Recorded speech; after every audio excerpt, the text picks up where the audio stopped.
وَلَا تَقْتُلُوا أَنفُسَكُمْ. Do not kill your own self. إِنَّ اللَّهَ بِكُمْ رَحِيمًا.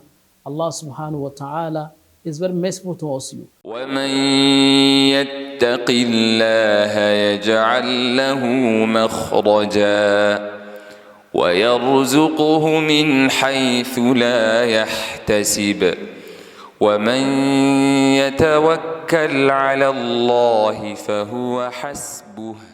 بسم الله الرحمن الرحيم. الحمد لله رب العالمين والصلاة والسلام على مبعوث رحمة للعالمين وبعد. Respected viewers, I humbly welcome all of you to today's episode on our Ramadan series on relief in times of hardship. Hardships are part of what humans go through, but many are those that consider suicide as relief from hardship. Is suicide a way out for relief? This is what this episode answers. When a person is going through hard times, trials, tribulations, difficulties, must the person commit suicide to relieve himself? And from the Islamic perspective, this is very dangerous, and it increases one in perpetual, everlasting distress and hard times in the grave forever. It doesn't make sense for a person to kill himself. You're giving yourself more danger, more hard time than what you are going through, and that will not relieve you on the Islamic version of what we call relief. Indeed, when people go through difficulties, it helps prepare them to stand firm and to be steadfast, and that builds them to become very strong servants of Allah subhanahu wa ta'ala. But if you commit suicide, it means that, number one, you don't have hope in Allah that He is the one who solves problems. It means that you are also a coward. You are not able to maneuver the resources Allah has given you around to solve the problems that you are going through. So from this perspective, Islam condemns suicide, and it's one of the heinous crimes. It's one of the major sins. It's one of the major sins that brings the anger of Allah upon a person and leads to perpetual entrance in the hellfire. In a hadith of the Prophet ﷺ, the Prophet condemned the act of one killing himself. Allah subhanahu wa ta'ala mentioned in the Holy Quran, وَلَا تَقْتُلُوا أَنفُسَكُمْ. Do not kill your own self. إِنَّ اللَّهَ بِكُمْ رَحِيمًا. Allah subhanahu wa ta'ala is very merciful towards you. So how can you be a servant of the most merciful then you kill your own self? That is not the teachings of Islam. And in many hadith of the Prophet ﷺ, the Holy Prophet mentioned that one who killed himself in this dunya will forever be in the hellfire. In a hadith that was reported by Thabit bin Dhahak, may Allah be pleased with him, that أن رسول الله صلى الله عليه وسلم قال من قتل نفسه بشيء في الدنيا أذب به يوم القيامة. أذب به يوم القيامة. رواه مسلم وبخاري. رواه البخاري ومسلم. That whoever kill himself with anything in this dunya, whatever one used to kill himself with, he will be punished with that thing in the day of judgment. If a person snaps himself with a knife, he will continue to snap himself with a knife on the day of judgment. If a person hung himself or herself because of difficult times, because of challenges, he hung himself, he will continue to hang himself in the hellfire even though he will not die. In another hadith that was reported by Jundub bin Abdullah, that قال رسول الله صلى الله عليه وسلم كان في من كان قبلكم رجل به جرح. That the nations that came before you, there was a man among them that was having an injury. He got injured. فَجَزَعَ. Then he became impatient. He got injured and he became impatient. And then فَأَخَذَ سِكِينًا. Then he took a knife. فَحَزَّ بِهَا يَدَهُ. Then he cut off his hand with a knife. Cut away his hand. فَمَا رَقَعَ الدَّمْ حَتَّى مَاتَ. So blood continued to ooze from his body until he passed away. He lost a lot of blood and passed away. When he passed away, Allah subhanahu wa ta'ala said concerning him, بَادَرَنِي أَبْدِي بِنَفْسِي. بادرني عبدي بنفسه حرمت عليه الجنة حرمت عليه الجنة. My servant has been impatient, and then he decided to come to me before the appointed time, before my decree to cause his death. He has killed himself. I have made the paradise forbidden for him. And this hadith is also authentic, reported by Bukhari and Muslim. Subhanallah, is such a great sin. It shows that you don't have hope in Allah. It shows that you have lost hope in the most merciful, the one who have the power to solve all problems, the one who is capable of solving all your problems, and yet you have lost hope in him to the point of causing your own death. And so Allah says that for you doing this, Allah says he has forbidden paradise for that person. And in a hadith, it is mentioned that the Holy Prophet ﷺ refused to observe the funeral prayer on someone who killed himself, a suicide, someone who committed suicide. He refused to observe the prayer on someone who committed suicide. And then as a deterrent to anybody who is planning to commit suicide, if the Prophet was even alive, he wouldn't pray for you. In a hadith that was reported by Jabir bin Samurah, that Nabi sallallahu alaihi wasallam, a man was brought before him, and then the man killed himself, and the Prophet sallallahu alaihi wasallam lam yusalli alayhi, he didn't pray on that man. And so the scholars mentioned that pious people in a community, like scholars, the scholars and the leaders of community, they can also follow the example of the Prophet in refusing to pray on people who commit suicide. But that doesn't mean that if a Muslim commits suicide, you shouldn't be prayed on him. The Prophet didn't pray on him as a deterrent to anybody who planned to commit suicide. But others could pray on him. But he will lose the favor of having the Prophet himself. That man lost the favor of having the Prophet coming to pray on him. But there are other Muslims that prayed on him. Again, in a society, scholars can refrain from praying on such people. But the common folk could pray on him, because even though the person commits suicide, that does not take the person out of Islam. In another hadith, the Holy Prophet ﷺ mentioned that if a person commits suicide with a knife, on the day of judgment, the person will enter the hellfire and will continue to snap himself in the hellfire, even though he will not die. And if a person commits suicide by drinking poison, he will continue to drink the poison in the hellfire, even though he will never die. And imagine the pain that a person goes through anytime you take poison, anytime you snap oneself. And being in the hellfire, he will continue to snap himself in this particular manner. And so that tells us that as Muslims and as believers and as all people listening to us from all over, committing suicide is not a way of gaining oneself or getting oneself out of problems and relief.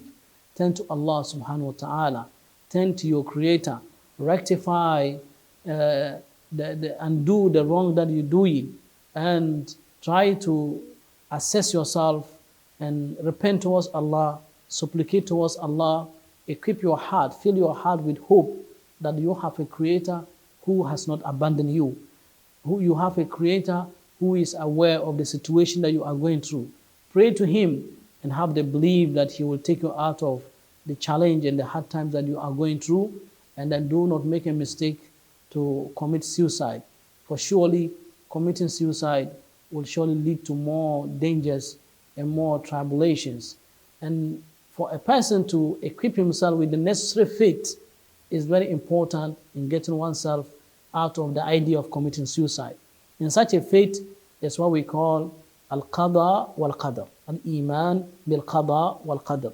A person needs to have the faith of the preordainment of Allah, the decrees of Allah. Believe that whatever has happened to you, whatever you are going through, has been decreed by Allah subhanahu wa ta'ala. And do not subject such life situations to your own understanding and to your own mind, for probably it may be difficult for you to conceive. Many times what causes suicide, people try to understand that why me? Why this is happening to me? They cannot phantom it with their minds. And before they realize, say, let me rest. I need to rest by ending my life. You cannot rest.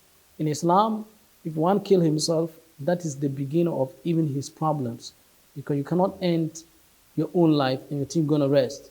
And so we need to have belief in the decrees of Allah subhanahu wa ta'ala. And such belief is so powerful that it relieves a person of all psychological trauma and make him to be walking even in the midst of problems and hard times, that even if a non-believer of such decree, of such faith, that is Eman, having faith in the decrees of Allah. If somebody who lacks that faith, he cannot even withstand a version of trials and hard times a believer in this faith is going through. For example, take the scenario of two people. Each one of them lost $1 million. $1 million. The believer knows that this is from Allah. Upon losing this money, what does he say? He says that Lillahi ma akhadh wa lahu ma a'ta. Whatever Allah has taken belongs to him, and whatever Allah has given, it comes from him. And he said, Inna lillah wa inna ilayhi raji'un. Allahumma ajirni fi musibati wa akhlufni khayran minha. Oh Allah, from you we coming from, we belong to you, and to you that we'll be going back to. Oh Allah, give me the reward of this trial that has afflicted me, and then you give me and replace it with something that is better than that. Now, this relieve him and get him completely relieved of the $1 million he has lost. Now, he continues to have hope and waiting for when Allah will give him something better than that 1 million. That is the hope that keeps him moving and that keeps him going ahead in life. And this applies if somebody loses the beloved, and if somebody gets himself going through an unpalatable situation. He said the same words, Inna lillah wa inna ilayhi raji'un. And that's what we've been taught. That every unpleasant event that comes in your life, either it's a bad news, it's an occurrence, it's death, loss of property, loss of vegetation, loss of fruits, anything that a person is craving for and you lose it, this is the dua you make. You recognize that all of us, including yourself, comes from Allah, and we go back to Him. And you pray to Allah to reward you for such hard time and such trials, and to replace it with something that is better. You lost a beloved one, the same thing. You continue to have that faith. That gives him, that opens for him a chapter, a door of hope, and he continues to move on in life, having believed that Allah will come to his aid. But for the non-believer, upon losing $1 million, upon losing a beloved one, upon going through some challenges, he said that, why me? I cannot understand this. I must end my life. Before he realized he goes to hang himself, putting himself in more danger than he was experiencing or she was experiencing. And then it happened that during the time of the Prophet ﷺ, there's a woman called Salama. This woman was living with her husband, and she loved the husband so much. They were very beautiful couples. The husband also loved her so much. But she lost her husband in the Battle of Uhud, in one of the battles fought in Islam, the second battle fought in Islam, between the Muslims and the non-Muslims. The husband passed away in this battle. Upon having the information, what did she do? She didn't cry, she didn't tear her clothes, she didn't commit suicide. What she said was, Inna lillah wa inna ilayhi raji'un. We are for Allah, and to Allah we're going back. Oh Allah, reward me for this trial, and then give me something that is better. Upon saying this dua, she herself was not thinking about which man will be better than Abu Salama in Medina. She was, of course, at that time, she was not looking at herself like there is someone like the Prophet who could marry her. She was looking at, among other humans of non-Prophet, who could be so lovely, who could be so welcoming like Abu Salama. And once she finished the period of waiting, in Islamic law, a woman waits 4 months, 10 days after the death of her husband. After that period was over, she got a proposal from the Prophet to be his wife. And up to date, Salama became the mother of the believers. The Prophet married her. And that was when she understood this dua. That by the time she was making the dua, she never even thought of herself having the honor to be the wife of the Prophet. But this dua was answered, and Allah subhanahu wa ta'ala made the Prophet to marry her, and she became the wife of the Prophet. And that was very great. The same thing will apply to you. If you are in terms of difficulties, you return back to Allah, say these beautiful words, And then instead of thinking about committing suicide, always turn to Allah, and that will open a door of mercy and hope in your life. And you will always long that after the challenges that you're going through, Allah will open a door of happiness for you, a door of bliss and tranquility, a door of progress and prosperity for you. And that will relieve you, and the issue of suicide will never come into your life. So I pray to Allah subhanahu wa ta'ala to give us understanding and to equip us with the faith that will always return back to Him in terms of challenges instead of thinking about suicide. Suicide is very suicidal. Suicide leads to hellfire. Suicide leads to a person having to commit the same suicide in the hellfire forever and ever. And that is very, very unbearable for a believer. I pray to Allah subhanahu wa ta'ala to guide all of us. And I pray to Allah subhanahu wa ta'ala to bless you for following us. May Allah bless you for the time that you have with us. I'm Yahya Tuntunba. Wassalamu alaikum wa rahmatullahi wa barakatuh. يتق الله يجعل له مخرجا ويرزقه من حيث لا يحتسب ومن يتوكل على الله فهو حسبه إن الله بالغ أمره قد جعل